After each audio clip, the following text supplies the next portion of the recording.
The moment I walked through my parents' front door, my father shoved a stack of expensive china into my arms and said something that stopped me cold.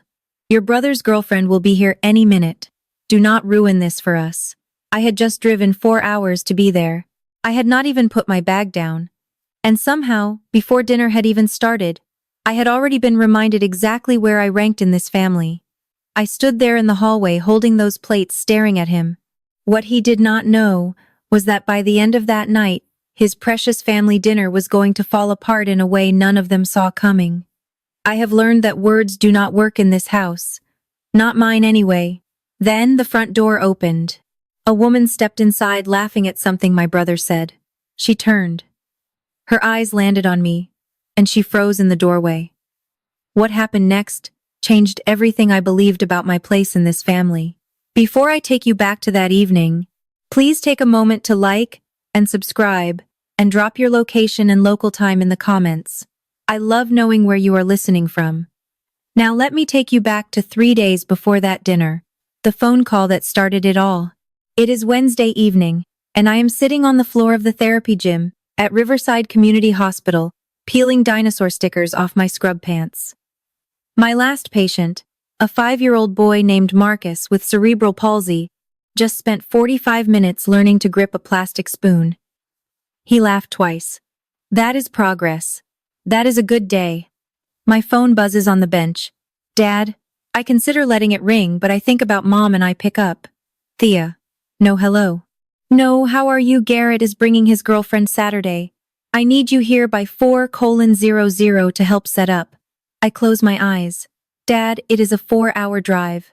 I have a patient until 2:00. Then leave early. This is important. I want to say that Marcus is important too. That he is learning to feed himself for the first time and canceling his session means pushing it to next week, which means his mother will spend 7 more days spooning applesauce into his mouth while he cries because he wants to do it himself. But I have had this conversation before. It ends the same way. I will be there, I say. Good. The good plates are in a box in the garage. Pull them out and wash them. He hangs up. Does not ask about my day. Does not ask about anything.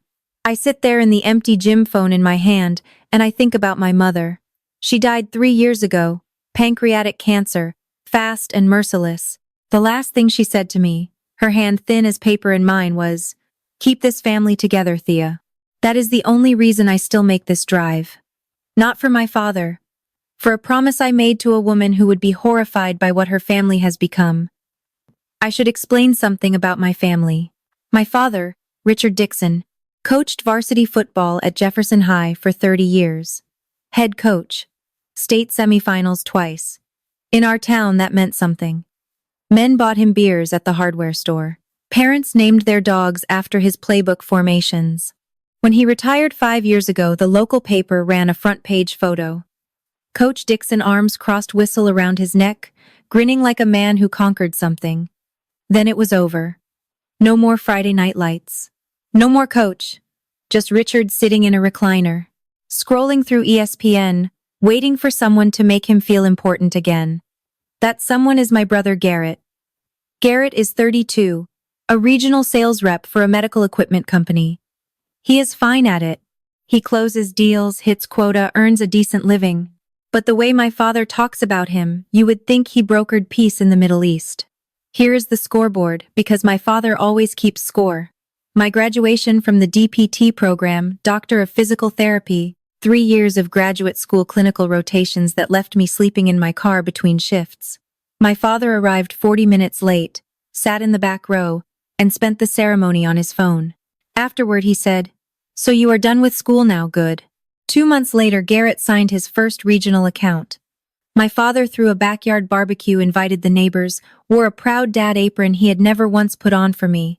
Last Thanksgiving, I cooked my mother's entire menu from memory. The cornbread, the sweet potato casserole, the turkey, brined exactly the way she taught me. No one mentioned it. Then Garrett walked in with a $30 bottle of wine, and my father held it up like a trophy. That is my boy. My father does not see me. He sees a pair of hands that remind him of my mother. Saturday morning. I am at the hospital early, finishing up patient notes before the drive. The rehab wing is quiet. Just the hum of fluorescent lights and the faint smell of hand sanitizer that I stopped noticing years ago. Priya, my colleague, leans against the doorframe of the charting room. Family dinner again. Yep. You always come back looking like someone ran over your dog. I do not have a dog. Exactly my point. Even a dog would get more appreciation. I laugh, but she is not wrong. On my way out, I pass the wall of steps, a corkboard in the hallway, covered with photos of our patients taking their first independent steps after rehab. Some are standing with walkers. Some are holding a parent's hand. A few are mid-stride, caught in that split second between falling and flying. There is one near the center that always catches my eye. A girl, maybe 7, with a spray of red hair and freckles across her nose. She is beaming, both hands gripping a pair of forearm crutches. One foot lifted mid-step, like she is about to take off running. I am kneeling beside her in the photo, one hand on her back, grinning so wide, my eyes are almost shut. Lily Brennan. Pelvic fracture and a mild spinal cord injury from a cycling accident. A delivery truck turned right and did not see her. 14 months of therapy. She called the parallel bars the scary bridges and refused to touch them for the first 3 sessions. She walks on her own now. I grab my bag, check my keys, and start the 4-hour drive to my father's house. I have made this trip 11 times since Mom died. 11 dinners. 11 rounds of washing the good plates and sitting in the corner, while my father talks about Garrett. The GPS says I will arrive at 4:00 right on time to start setting up. I pull into the driveway at 10:04. Garrett's truck is already here, parked in the center of the driveway naturally, so I have to squeeze my Civic against the mailbox. The house looks the same. Same brown shutters. Same porch swing. Mom picked out at a flea market in Fredericksburg. Same welcome mat that says The Dixons, in a font she thought was charming. I grab my overnight bag and head inside. Dad is in the kitchen, arranging bottles of craft beer on the counter like a display at a trade show. He points toward the stairs without looking up. Your room is open. Change and come help. My room. I climb the stairs, push the door open and stop. The bed is still there, stripped to the mattress, no sheets. But everything else is different. Mom's bookshelf, the one she had had since college, the one that held her collection of glass butterflies, 23 of them gathered from antique shops across Virginia, over 15 years, is gone. In its place sits a 65-inch flat screen mounted to the wall, a leather recliner, a tackle box, and 3 fishing rods leaning in the corner. He is turning my room into a man cave. I open the dresser drawer where Mom used to keep the butterflies when she dusted. Empty. I go back downstairs.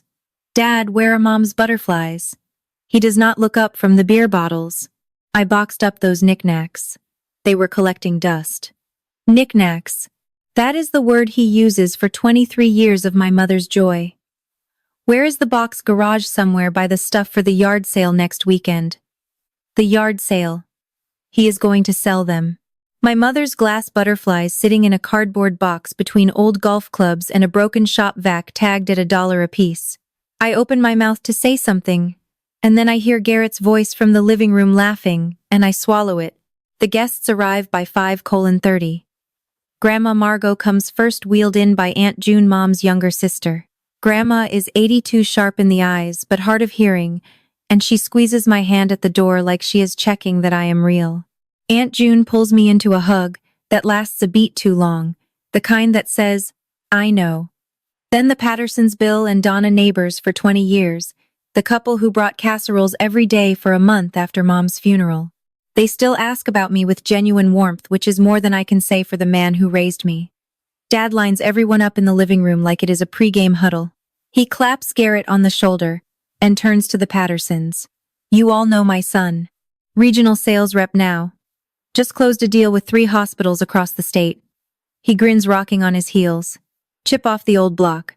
Then he glances at me. I am standing by the dining table with a stack of napkins. And this is Thea.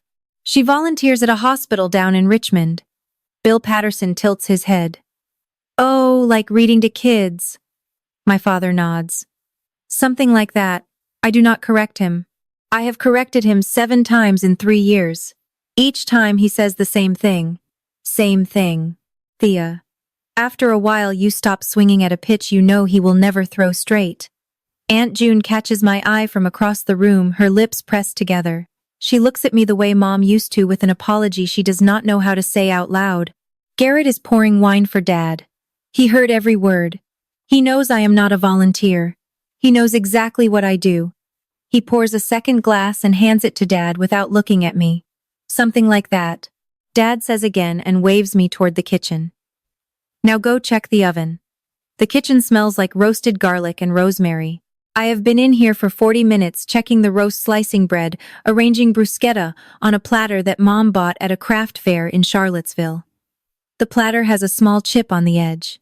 I always hold it by that side so no one sees. Garrett walks in to grab a bottle of sparkling water from the fridge. I do not turn around. You could have corrected him, I say. You know what I do. He twists the cap off, takes a sip. Come on, Thea. Do not start. Not tonight. I am not starting anything. I am asking you to say one true sentence about me. He leans against the counter, arms crossed.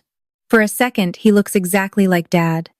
The posture, the angle of the jaw, the way he holds space like the room owes him rent. He is proud of me. It is not about you. I let that land. He does not hear it, but I do. It is not about you. In this house, it never is. Garrett, you sell equipment to rehabilitation departments. You have walked through PT gyms. You know what I do is not volunteering. He opens his mouth, but the doorbell cuts through the kitchen. Dad's voice booms from the living room. That must be her. Thea, bring the appetizers. I look at the bruschetta platter, then at Garrett, then at the door. He shrugs. Just let us have a nice night, okay? I pick up the platter, chipped side toward me, pretty side out. I straighten my shoulders. I walk toward the front of the house, carrying a tray of food, and a decision I have not made yet. Then the front door opens. She is tall, taller than I expected. Dark hair pulled into a low bun, olive green wrap, dress, a bottle of wine in one hand, and a smile that reaches her eyes. She looks kind. She looks like someone who laughs easily. Garrett steps past me and wraps his arm around her. Everyone, this is Claire. Dad crosses the room in 2 strides, hand extended. Welcome, welcome. We have heard so much about you.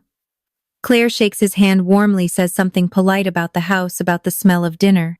She turns to Grandma Margot, bends down, introduces herself at the right volume. Loud enough for the hearing aids, gentle enough to not embarrass. She is good with people. I can tell immediately.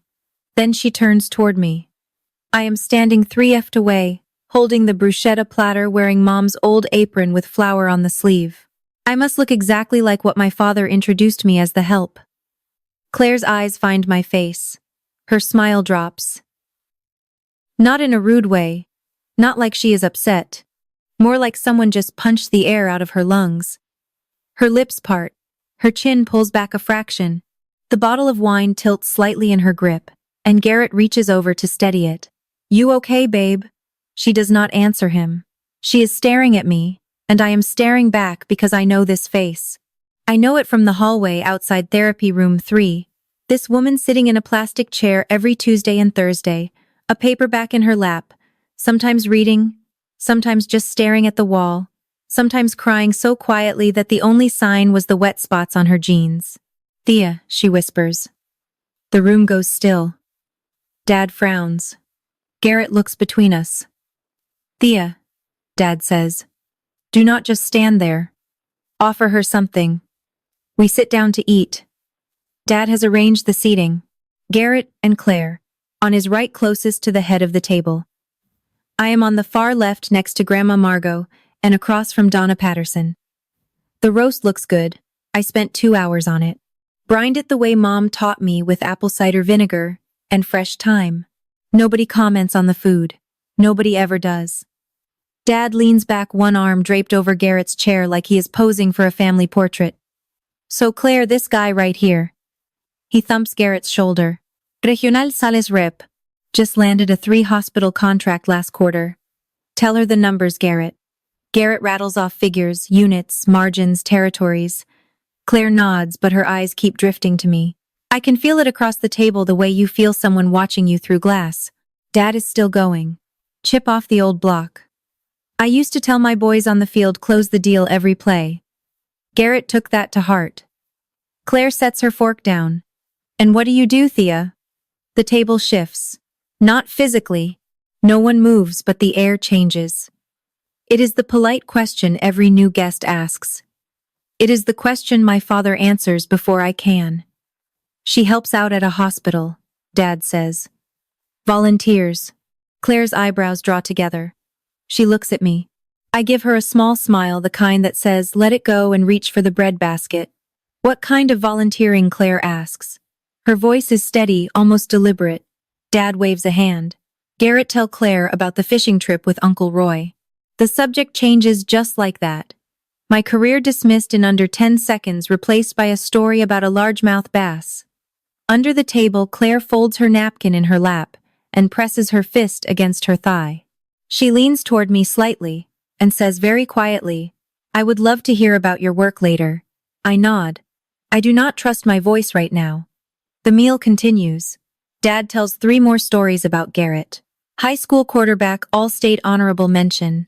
The touchdown that clinched the homecoming game junior year.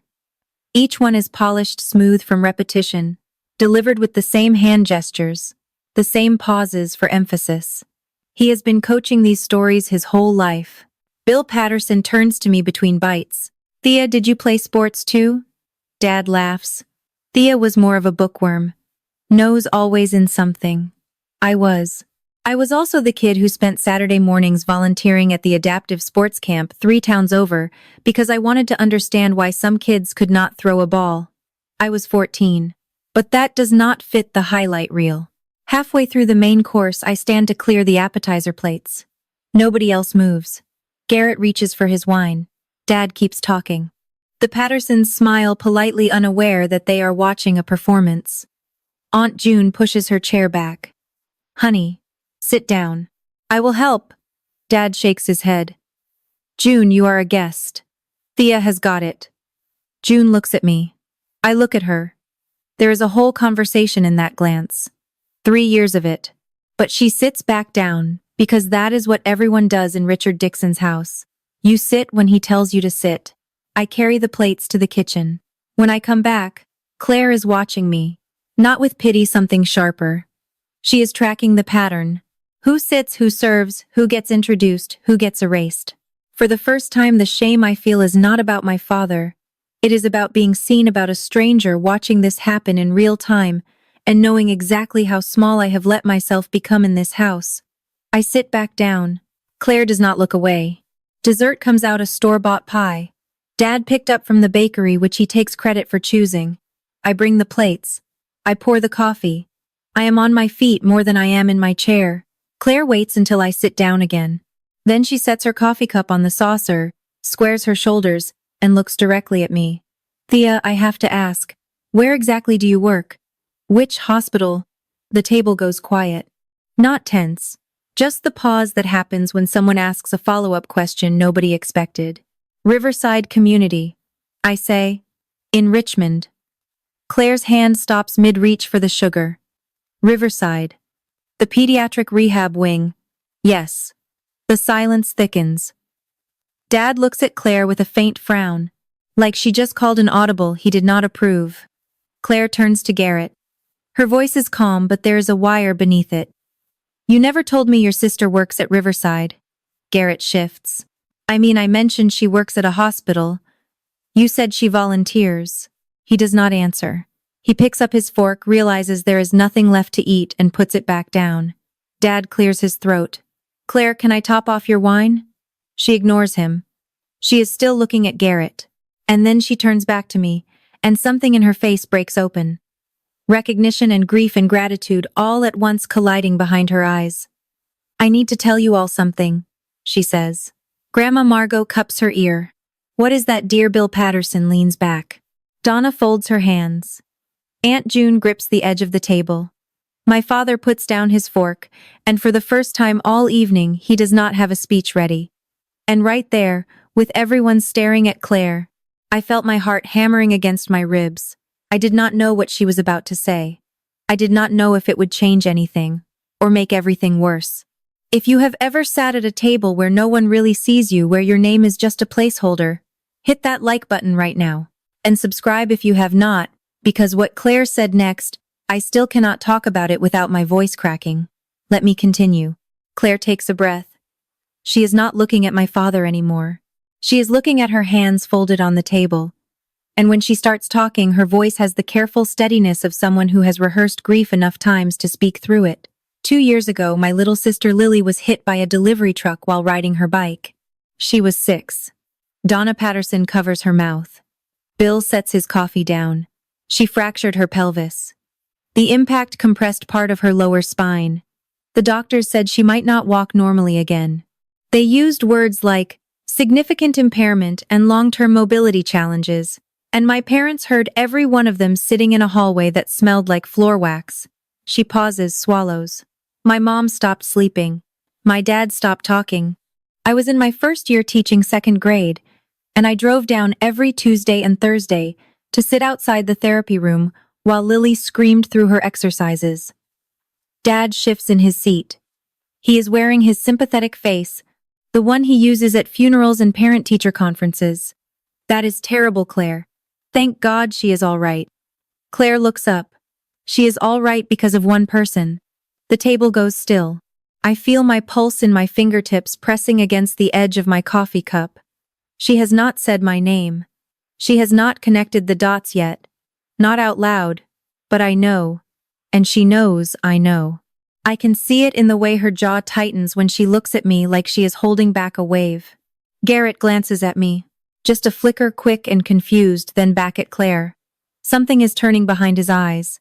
He does not have it yet, but he is close. The doctors gave us numbers, Claire says. She gave us hope. Claire straightens up. Her voice gains an edge. Not anger, but conviction. The kind you hear in people who have been through something dark enough to sharpen their gratitude into a blade. There was this therapist at Riverside. She worked in the pediatric rehab wing. Every session, she would get on the floor with Lily, hands and knees on the mat, face to face, eye to eye. She never stood over her, never talked down to her. I stare at my plate. My throat tightens. Lily screamed, sometimes cried so hard she would make herself sick. And this woman would just sit there cross-legged on the floor and wait. She would say, "I know it hurts. We will try again when you are ready." Every single time. Donna Patterson dabs her eye with a napkin. Aunt June is gripping her water glass so hard her knuckles are white. She came in on her day off once. Lily had a bad night, would not eat, would not talk, just lay in bed staring at the ceiling. This therapist drove in on a Saturday morning, sat on the edge of Lily's mat and pulled out a butterfly sticker. My breath catches. I remember that morning. I remember the sticker, a monarch orange and black with glitter wings. I had grabbed it from the prize bin on my way in. She told Lily that butterflies do not fly on their first day either, that they have to wait and stretch and rest before their wings work. Claire's voice cracks. Lily put that sticker on her wheelchair. She would not let anyone take it off. Dad is quiet. He stopped adjusting his silverware, stopped scanning the room for an opening to redirect. He is just sitting there, hands flat on the table, watching Claire like a man seeing headlights too late. Lily walked into my classroom 3 months ago. Claire says on her own 2 feet because of that woman. Claire stops. She looks at me, really looks the way you look at someone when you have carried their kindness in your chest for 2 years, and suddenly they are sitting across from you, holding a coffee cup in a house that does not deserve them. "Thea," she says quietly, "do you remember a little girl named Lily? Red hair, freckles, terrified of the parallel bars." Every head at the table turns to me. I set my cup down. My hand is steady, but my voice almost is not. "Lily Brennan," I say. She used to call the walking rails the scary bridges. Claire's eyes fill. Her chin trembles once, and she presses her lips together hard enough to leave a white line. "That is my sister." The dining room goes airless, like someone opened a window in reverse. All the sound pulled out at once. Garrett's mouth opens, closes, opens again. No words come out. Bill Patterson looks at his wife. Donna puts her hand over his. Aunt June makes a small broken sound, half laugh, half sob, and covers her mouth. Grandma Margot leans forward, cupping her ear. What did she say? Aunt June turns to her, voice shaking. Claire's little sister was one of Thea's patients' mom. Thea helped her walk again. Grandma Margot stares at me for a long moment. Then her hand, thin and spotted, reaches across the table and covers mine. She does not say anything. She just holds on. My father picks up his wine glass, puts it down, picks it up again. He looks like a man who just realized the game film he has been watching is from the wrong season. Claire turns to face him. Mr. Dixon, she says you told me Thea volunteers. My father does what he always does when the play breaks down. He scrambles. Well, he clears his throat, adjusts his collar. It is all the same. Is not it? Hospital work. Claire's voice stays level. It is not the same, sir. Volunteering is giving your time. What Thea does is a licensed medical profession. She has a master's degree. She is wrong on the specifics, but before I can think about whether to correct her, Aunt June does it for me. Richard, she has a doctor of physical therapy. June's hands are folded in front of her, but her knuckles are still white. She told you 3 years ago. Dad's neck goes red. It starts at the collar and climbs. I know my daughter has a degree. Do you know what it is called? June asks. He does not answer. He reaches for the wine bottle, but it is empty. Bill Patterson is very carefully not looking at anyone. Donna has her hand pressed flat against the tablecloth like she is bracing for turbulence. Garrett stares at the wall behind my head. He is breathing through his nose, jaw tight, the way he used to look on the sideline when Dad's play call went wrong and he had to run it anyway. Let us not make this a thing, Dad says. He spreads his hands on the table, the peacemaker gesture, the one he used with angry parents after a losing game. We are here to welcome Claire. I am welcomed, Mr. Dixon, Claire says, and I am grateful, but I am sitting across from a woman who changed my family's life, and you are calling her a volunteer. Aunt June's voice quiet but clear. She told you at Thanksgiving, Richard. You said, that is nice, and turned on the game. Dad opens his mouth. Nothing comes out. He picks up the empty bottle, realizes it is dry, and sets it down again. Claire is not attacking. I can see that clearly, even through the fog of adrenaline humming in my ears. She is not angry. She is bewildered, the way you get when you walk into a room and find something precious sitting on the floor, kicked into a corner. Mr. Dixon, I watched your daughter work with my sister for 14 months. I sat outside that room every Tuesday and Thursday. She turns to the rest of the table, including them now. This is not just for my father anymore. She arrived before her shift started. She stayed after. She learned Lily's favorite song so she could sing it during the hard exercises. The ones that made Lily grip the mat and bite her lip until it bled. Donna Patterson is crying openly now. Bill has his arm around her. When Lily finally stood up on her own both feet, no crutches, no hands on the bars, Thea cried harder than any of us, harder than my mom, harder than me. Claire's voice cracks on the last word. She pauses, pressing 2 fingers to her lips, then continues. And you are telling people she volunteers? Dad's jaw works. I did not mean I am not attacking you, Claire says. And she means it. Her tone is careful, almost gentle. I am telling you what I know because you clearly do not. The room holds its breath. From the far end of the table, a thin voice cuts through the silence. Grandma Margot leaning forward in her wheelchair, one hand on the armrest, the other still covering mine. Is that what you do, Thea? She asks. Help children walk. I look at her, 82 years old, hearing fading memory sharp as a razor. Yes, Grandma, that is what I do. She squeezes my hand. Your mother would be so proud. Grandma's words hang in the room like smoke after a candle goes out, heavy, warm, impossible to wave away. Claire lets them settle. Then she turns to Garrett. You knew. It is not a question. You knew what she does. Garrett lifts his head.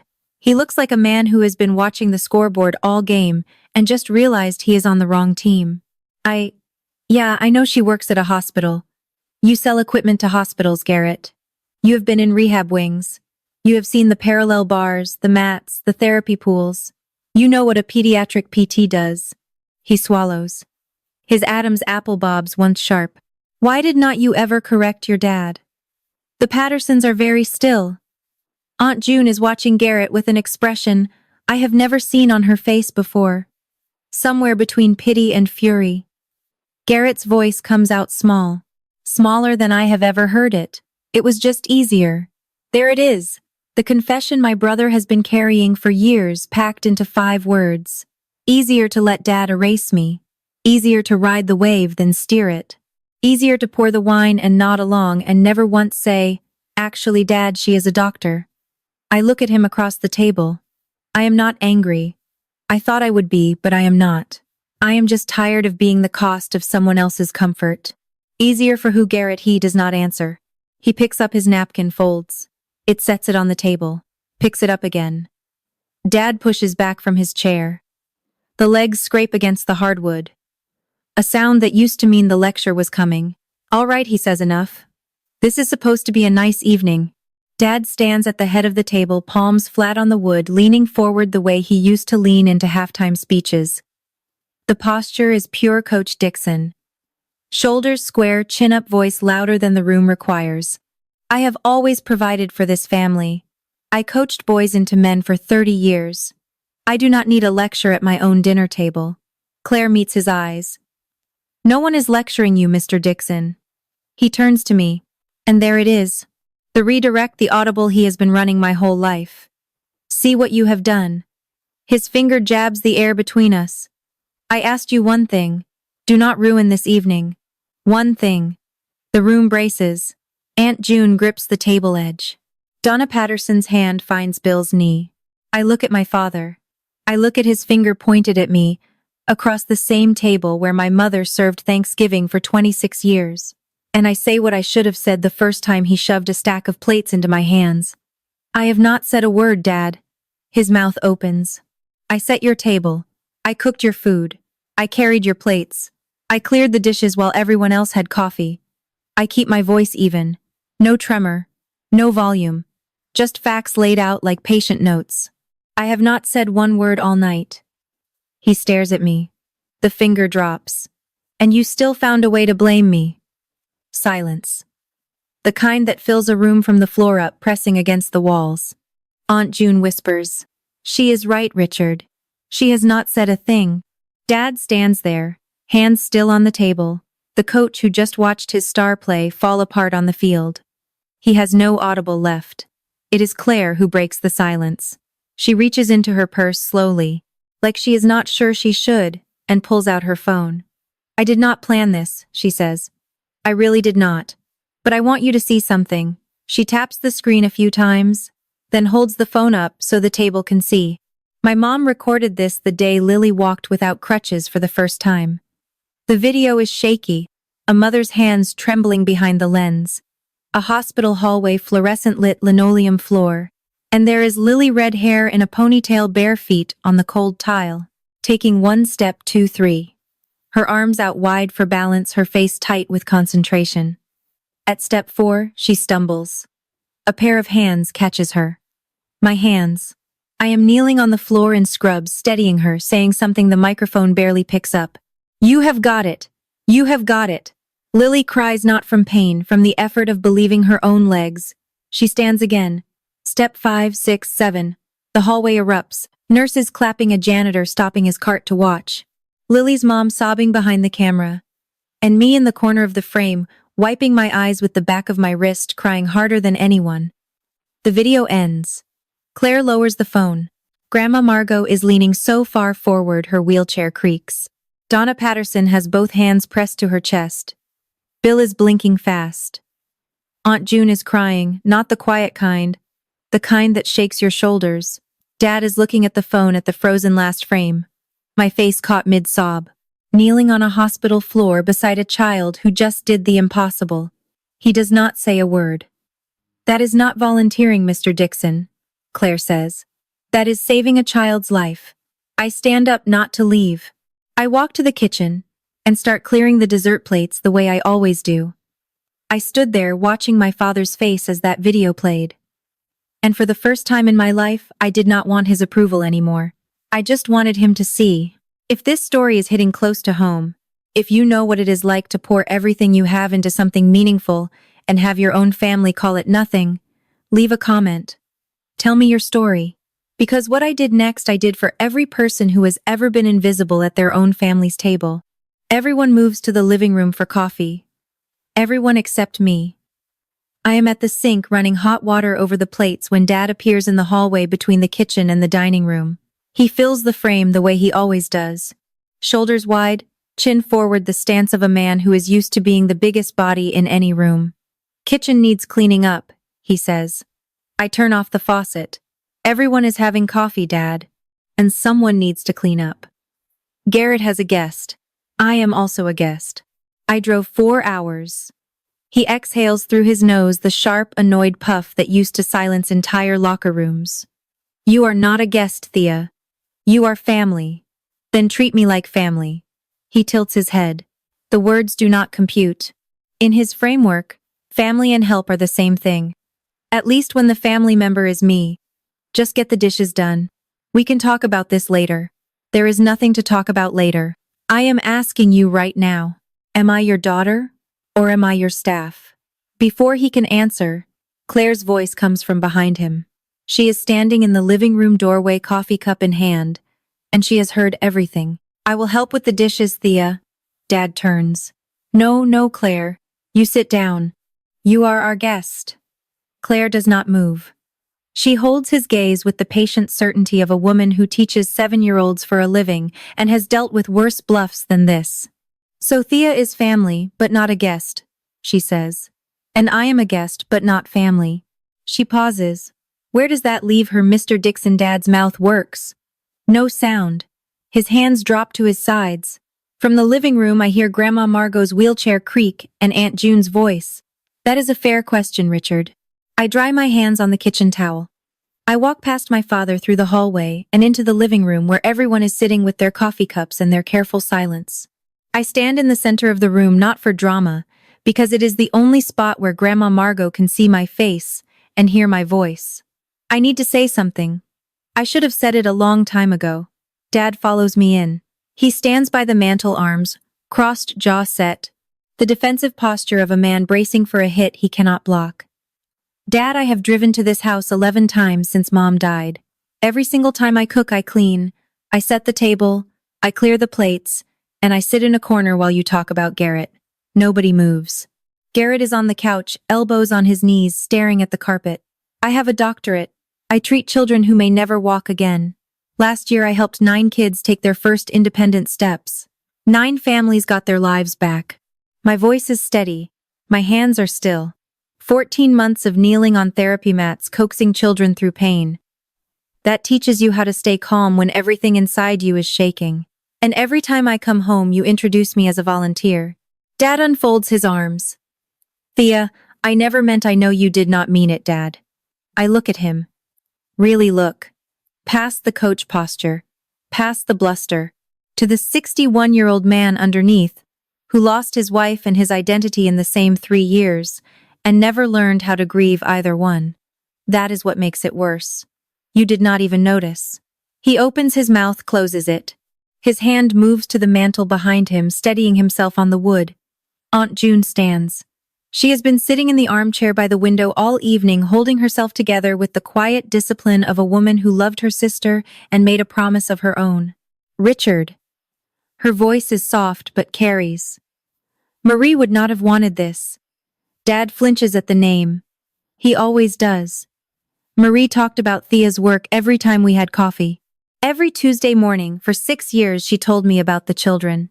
Every breakthrough, every first step, every kid who gripped Thea's hand and did not let go.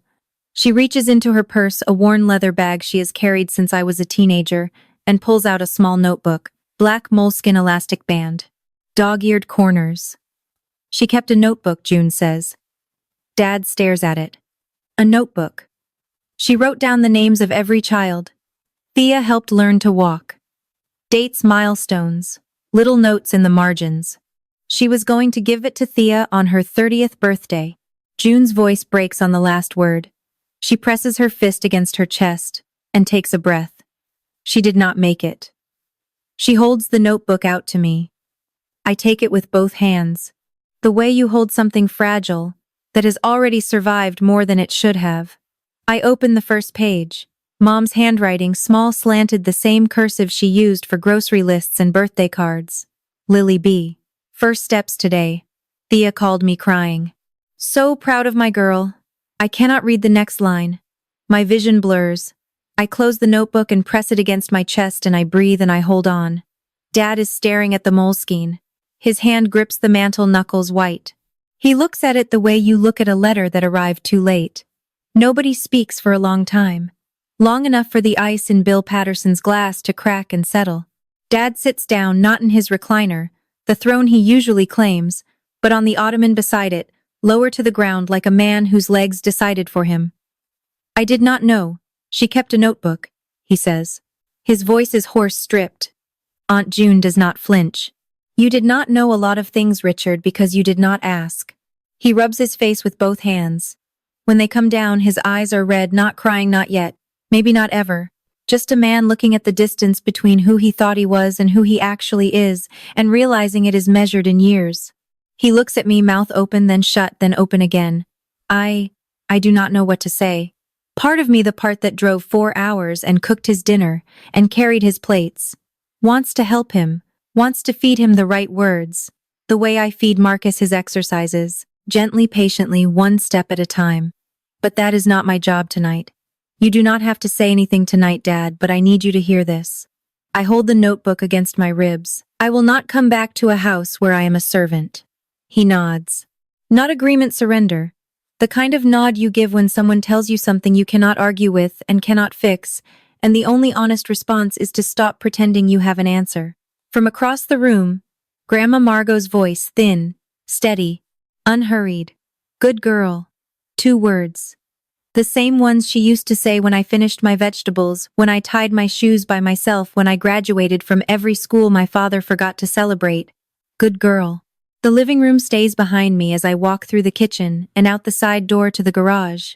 The overhead bulb flickers twice before catching. The garage smells like motor oil and grass clippings, the same way it has since I was a kid. Back when Mom would pull in here after her Saturday errands, and I would help her carry in the grocery bags, the boxes, where he said it would be wedged between a broken shop vac and a set of golf clubs nobody has used in a decade. Sharpie on the side reads Misc Yard Sale. My mother's entire collection reduced to a label. I pull the flaps open, 23 glass butterflies wrapped in newspaper packed tight.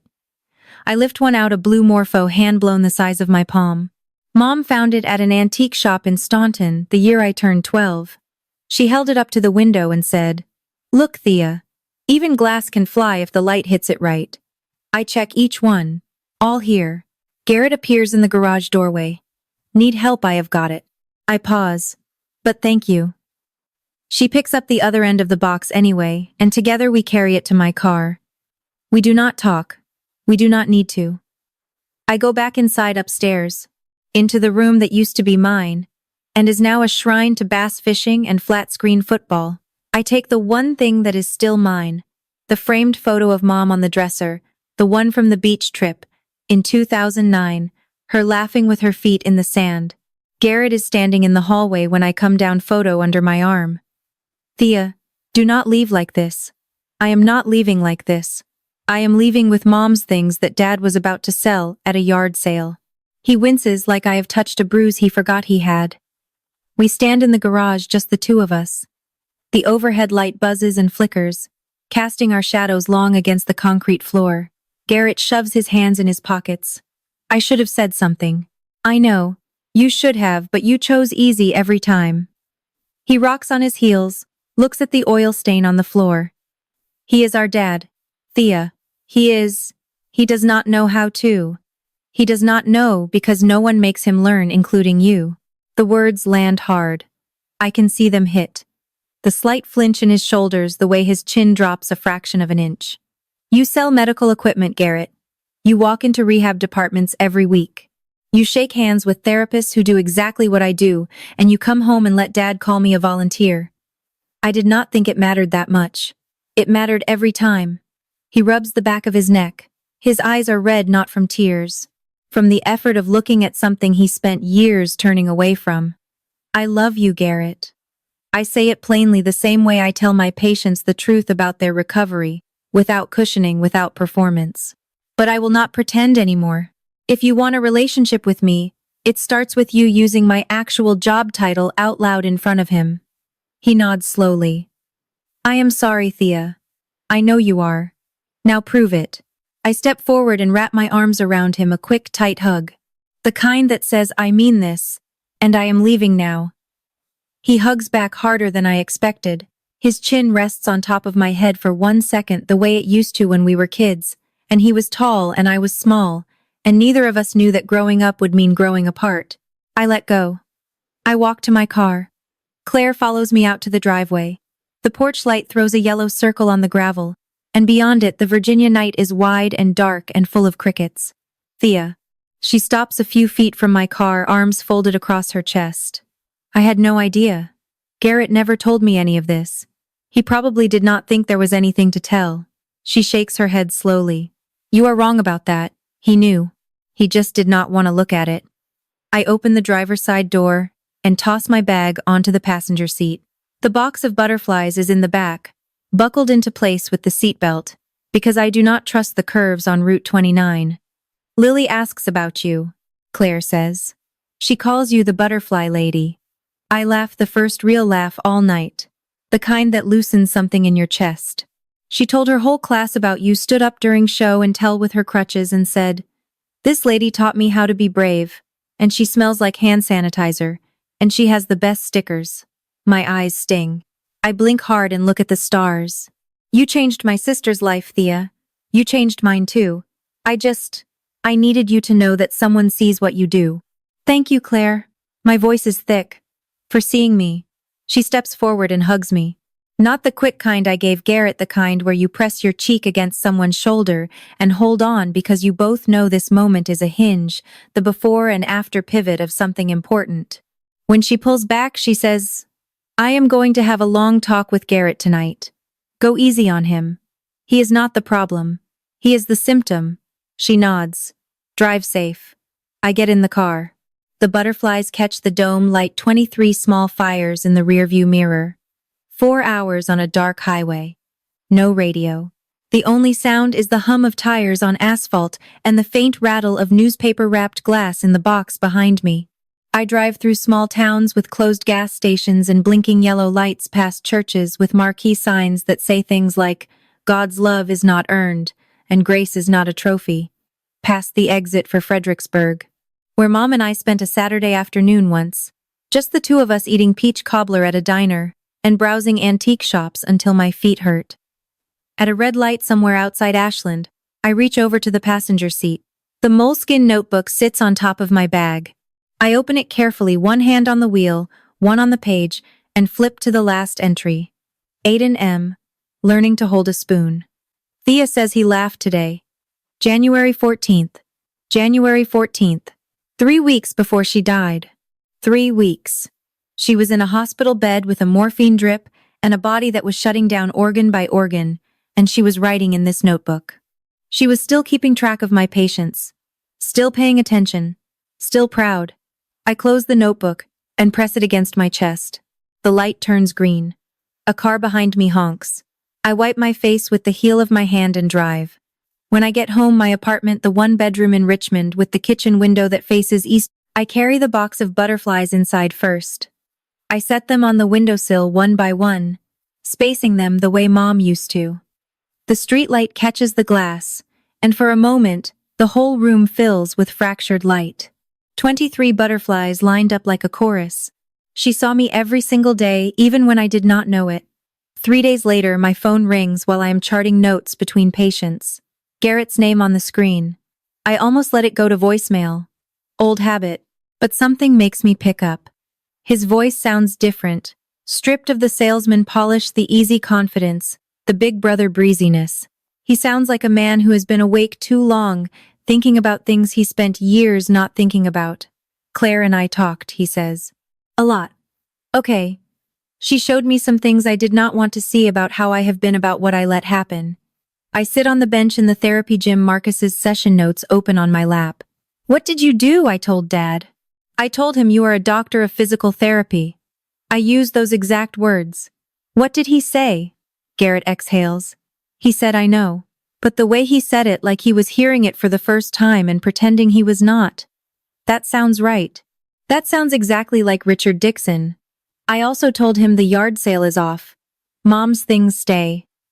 My grip tightens on the phone. Thank you. I am not doing it for thanks, Thea. I am doing it because Claire said something last night that I cannot stop hearing. He pauses. She said, if you cannot stand up for your own sister, you cannot stand up for anyone.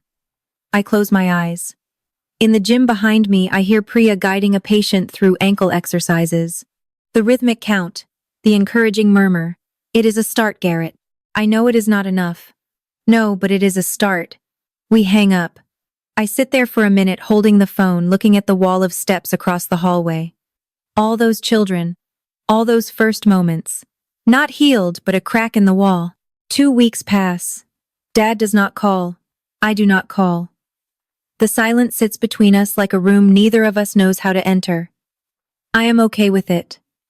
For the first time in 3 years, the silence is not painful. It is a boundary solid and clear. And I do not owe anyone an apology for building it. Aunt June calls me on a Tuesday evening.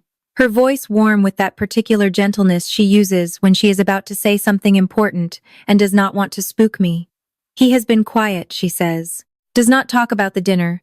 Goes to the hardware store. Comes home, watches TV. That is pretty much his routine anyway. Except he is reading the notebook. I stopped stirring the soup on my stove. What I stopped by to bring him a casserole last Thursday. The moleskin was open on the kitchen table. He was sitting there with his reading glasses on, just going through the pages. He could have been looking for something. He had a post-it pad next to it. He asked me what DPT stands for. I told him. He wrote it down. I lean against the counter. The soup bubbles. Outside the kitchen window, the glass butterflies glow orange in the sunset. That is something I say. It is not enough, June says. But it is something.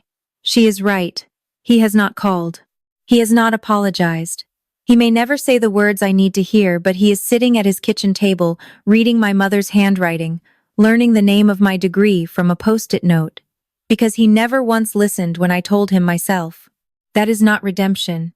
That is not a Hallmark movie ending. But it is a 61-year-old man alone in a house holding a dead woman's notebook, finally paying attention. I can work with that. Monday morning. The rehab wing is bright with early sun, and the hallway smells like antiseptic and fresh coffee from the nurse's station. I stop at the wall of steps on my way to the gym. I have passed this board 1,000 times, but today I stand still. I look at the photos. The children mid-stride. The parents clutching each other in the background. The therapists kneeling on mats with their arms outstretched, ready to catch. I find Lily's photo. Red hair, freckles, crutches. My hand on her back. Both of us grinning. It is not just a photo anymore. It is evidence. Not the legal kind, the human kind. Proof that I was here, that I did this. That it mattered. Priya catches me staring. You okay? How was the family dinner? I turn to her. Different. She raises an eyebrow but does not push. Priya is good like that. My first patient of the day is a new admit. A 4-year-old named Oliver with a spinal cord injury from a car accident. His chart says he has not spoken a full sentence since the ER. His mother stands outside the glass door, arms crossed tight, crying the silent, practiced kind of tears. That means she has been doing it for weeks. I kneel down on the mat. Oliver sits in his wheelchair, gripping the armrests, staring at me with enormous brown eyes. He does not trust me. He should not yet. Trust is earned on this floor, one session at a time. Hey, buddy. I keep my voice low, the same pitch I use for all of them. Calm, steady, no performance. We are going to take it slow, okay? No rushing. He watches me. Does not nod. Does not look away. This is who I am. Not because my father says so. Not despite my father not saying so. Just this. The mat, the child, the work, the rest is noise. A month later, I find a pale pink envelope in my work mailbox. The kind with a butterfly sticker sealing the flap. No return address. Just my name printed in careful, wobbly handwriting that leans to the right, the way children's letters do when they are concentrating so hard their tongue sticks out. I open it at my desk, coffee going cold beside my keyboard. Inside is a card. Homemade. Construction paper folded in half. On the front, two figures drawn in crayon, a tall one with brown hair and a small one with red. They are holding hands, standing on what looks like a bridge. The parallel bars drawn as two long lines across the page. Under the bridge in green crayon is grass. Above it, a butterfly with orange glitter wings. I open the card. Dear butterfly lady, I ran in gym class today. I did not fall. My teacher said I was fast. I do not know if I am fast, but I did not fall, and that is the same thing. Thank you for teaching me how to be brave. Love, Lily. Tucked behind the card is a photo printed on regular paper, slightly blurry, of Lily running across a school field, red hair streaming behind her arms, pumping mouth wide open in a laugh. I pin the card to the wall above my desk, right next to the framed photo of Mom at the beach. The two of them side by side, the woman who always saw me and the child who proved my work was real. Priya walks by, glances in. New decoration. Old reminder. She smiles and keeps moving. I sit there for a while looking at the card and the photo and the way the morning light falls across my desk. Then I open Oliver's chart, pick up my pen, and get back to work. 6 weeks after the dinner, my phone rings at 7:00 in the morning. I am brushing my teeth and I almost do not look, but I do. Dad. I spit, rinse, and pick up. Hello. A long pause. So long I check the screen to see if the call dropped. Thea. His voice is rough. Morning rough or up all night rough? I cannot tell. Garrett told me you are not coming for the 4th. That is right. Another pause. I hear him breathing. I hear the kitchen clock he has had since 1998. The one with the base on the face ticking in the background. Is there anything I can do? 5 words from a man who has spent 30 years giving orders, not asking questions. 5 words that cost him something. Yes, I say. Next time you introduce me, say, this is my daughter Thea. She is a pediatric rehabilitation specialist. That is it. That is all I have ever asked. The clock ticks. 3 beats. 4. I can do that. Then I will think about coming. He clears his throat. The sound a man makes when he is swallowing something that is not food. Your mother's things, he says. They are still here. I move them back to the shelf. My breath catches. I press the phone against my ear. Thank you, Dad. The blue one, he says, and stops. Starts again. The blue butterfly. The one from Staunton. It was her favorite. He knows. He knows which one was her favorite. He has known all along. He just never said it. Never showed it. Never once. Let me see that he was paying attention. It is mine too, I say. I know. The call ends. Not warm, not cold, honest. A 61-year-old man and his 29-year-old daughter learning to speak the same language for the first time. Thanksgiving. 4 months after the dinner that changed everything. I make the drive again. 4 hours, same highway, same exits, same church marquees with their rotating wisdom. But this time the box of butterflies is not in my car. They are still on my windowsill in Richmond, catching the morning light. Where they belong. I pull into the driveway. Garrett's truck is here, parked to one side, leaving room for me. A small thing, a deliberate one. The front door opens before I knock. Dad stands there, and for a second neither of us moves. Then he holds out a glass of water. Here. Long drive. I take it. Our fingers do not touch. But he does not turn away. Inside, Claire and Garrett are in the kitchen. Garrett is washing sweet potatoes, sleeves rolled up, suds on his forearms. He looks up when I walk in and nods. Not the casual big brother nod, but the careful kind, the one that says I am trying. Claire wipes her hands on a towel and hugs me. Lily made you a new card. It is on the counter. Grandma Margot is in the living room, wrapped in a blanket Aunt June brought. The table is already set by Garrett, Claire tells me. The Pattersons arrive at 5:00. Dad walks them to the living room and I hear his voice carry through the hall. You remember my daughter Thea, A? Pause. I hold my breath. She is a pediatric. He slows down. I can almost see the post-it in his head. The one he wrote 6 weeks ago. Rehabilitation specialist Bill Patterson nods. That is a real calling. Dad is quiet for 1 beat then. It is. 2 words. No trophy. No halftime speech. Just a 61-year-old man, standing in his living room saying something true about his daughter for the first time. On the bookshelf behind him, the glass butterflies catch the lamplight. I do not know if my father will ever fully change. People do not rewrite 30 years of habit because of one dinner. He might slip back. He might introduce me wrong again at Christmas, or forget the word specialist, and say therapist instead, or worse, say nothing at all. But I know this. I am not going to wait for him anymore. I used to think being seen meant being praised. That if my father could just once say the right words, in the right order, in front of the right people, something inside me would finally click into place. I carried that belief for 29 years, and it weighed more than any box of glass butterflies. The children I work with, they see me every day. Not as a daughter, not as a volunteer, as the person who shows up when it hurts and stays until it does not. Marcus held a spoon last week by himself.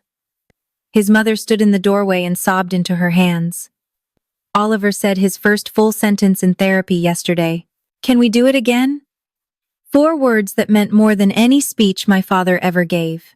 If you are sitting at a table where no one sees you, where you cook the food and carry the plates and smile through introductions that erase you, it is okay to stand up, not to storm out, not to scream, just to say, I am here, I matter, and I will not pretend otherwise. My mother knew. She always knew. And she wrote it down. Every name, every date, every small victory. So that one day, even if she was not here, the proof would be. I am Thea Dixon. I help children walk, and I finally learned to walk away from the table where I was invisible. That is my story. If it made you feel something, really feel it. I would love to hear yours. Drop a comment and tell me about the moment you decided you were not going to be invisible anymore. And if you have not had that moment yet, maybe today is the day. Hit subscribe if you want more stories like this one. Check the description. I have linked a few more that I think you will connect with. Wherever you are watching, from whatever time it is there, thank you for spending this time with me. I will see you in the next one. If you really like our videos, please do not forget to like, share, and subscribe. Have a great day.